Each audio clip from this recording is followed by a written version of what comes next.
अस्सलामु अलैकुम वरहमतुल्लाहि वबरकातुहू। हाज़रीन, इस तरीके से हम अपने मासूम बच्चों की तरबियत कैसे करें, आज मैं आप लोगों को बतलाता हूँ। घरों में छोटे छोटे मासूम बच्चे होते हैं।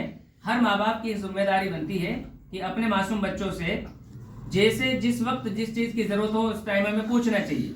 एक मिसाल, जैसे बच्चे को छींक आए तो बेटा जब छींक आएगी तो सबसे पहले हम क्या बोलेंगे? अल्हम्दुलिल्लाह। क्या बोलेंगे? और हाथ अपना कहाँ पर रखेंगे?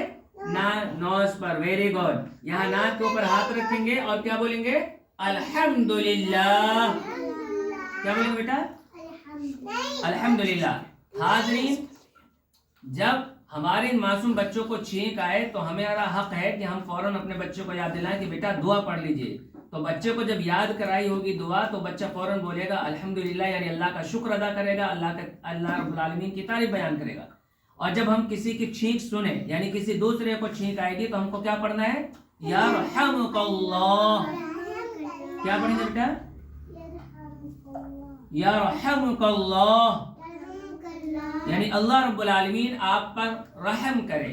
यानी अब हमारे दोनों तरीके से बच्चों को मालूम है कि अगर खुद छींक आएगी तो हम बोलेंगे अल्हम्दुलिल्लाह, और अगर हम किसी की छींक को सुनते हैं, यानी किसी दूसरे बच्चे ने छींका या घर में किसी अब्बू को छींक आई या अम्मी को छींक आई या बहन को छींक आई, तो उनकी छींक सुनने के बाद हमको क्या पढ़ना, ये हमारे मासूम बच्चों को पता होनी चाहिए।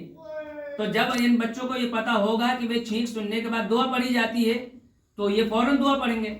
लेकिन आज मोबाइल में हम कार्टून और दूसरी चीजें देखते हैं तो इनको दुआ का कैसे पता चलेगा? जब हमने इनकी तरबियत ही नहीं की, हमने इनको सिखाया ही नहीं कि दुआ पढ़ी जाती है, दुआ क्या होती है, किस तरीके से दुआ दी जाती है। तो हाज़रीन, हमें इन मासूम बच्चों की तरबियत करना है, अच्छे से इनको सिखलाना है। अद्दीन युस्रुन, दीन आसान है। हर पेरेंट्स को भी सीखने की जरूरत है, माँ बाप को, घर में सारे बहन भाइयों को, कि दीन क्या चीज़ है जो अल्लाह के नबी सल्लल्लाहु अलैहि वसल्लम ने हम तक पहुँचाया।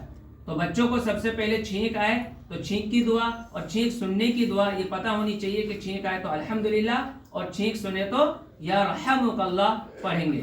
हाज़रीन, हमारी वीडियो अच्छी लगी हो तो आप लोग लाइक करें, सब्सक्राइब करें और ज़्यादा से ज़्यादा लोगों को शेयर करें, और ताकि लोग इससे सुनकर इन दुआओं को याद कर सकें और ज़्यादा से ज़्यादा अपने बच्चों को सिखला सकें। अस्सलामु अलैकुम वरहमतुल्लाहि वबरकातुहू।